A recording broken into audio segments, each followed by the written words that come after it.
আমরা এখন আজ থেকে বয়কট করলাম, বিপিএল থেকে বাংলাদেশ টিকিট সবকিছু আমরা বয়কট করলাম। আমরা টোটাল আর বাংলাদেশের খেলাই দেখবো না। আজকের পর থেকে আমরাও বিপিএল বয়কট করব, কারণ যেখানে ভারতের বিরুদ্ধে কথা বলার পর একজন পরিচালককে অব্যাহতি দেওয়া হয়েছে, আমরাও আর আজ থেকে বিপিএল দেখবো না। অনেক দূর থেকে টাকা খরচ করে আসছি বিপিএল খেলা দেখার জন্য। একজন ভারতের বিরুদ্ধে কথা বলার জন্য যদি একজন পরিচালককে এভাবে উনি জনগণের কথা বলছে, জনগণ আরও এক থেকে বলতেছে বাংলাদেশ দল যখন খারাপ করে তখন মানুষের মনে ভাব প্রকাশ করতে পারে না। একজন পরিচালক মানুষের মনে ভাবটা প্রকাশ করার ফলে ওনাকে এখন অব্যাহতি দেওয়া হয়েছে। এটা জনগণ মানবে না, জনগণ ওনার পাশে আছে। খেলোয়াড়দের যারা লট খেলোয়াড় আছে, মিথুনের মতন খেলোয়াড়রা না খেললে এই দেশে কিছু হবে না।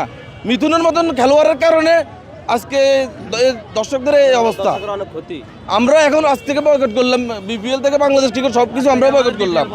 আমরা আর খেলা দেখতে আসবো না। সব ধরনের খেলা ক্রিকেটে আমরা আজ থেকে বয়কট করলাম। আমরা তো সেই যখন শুনছি যে তাকে অব্যাহতি দেওয়া হয়েছে তখন থেকে আমরা বাইরে হওয়ার চেষ্টা করতেছি, কিন্তু সেনাবাহিনী আমাদেরকে বাইরে হতে দিতেছে না।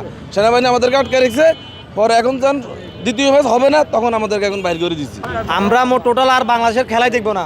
যারা আজ থেকে বিপিএল বাংলাদেশের খেলা বয়কট। হ্যাঁ কেন মানে যে হাজারো মানুষ আসছে এখানে দূর থেকে, আমি নোয়াখালী থেকে আসছি, টিকিট কাটছি, ঢুকতে পারি নাই, আমাদেরকে ঢুকতে দেয় নাই। তাহলে আমরা কি মানুষ না? আমাদেরকে একটা দূর থেকে আনি একটা অপমান করা হয়েছিল।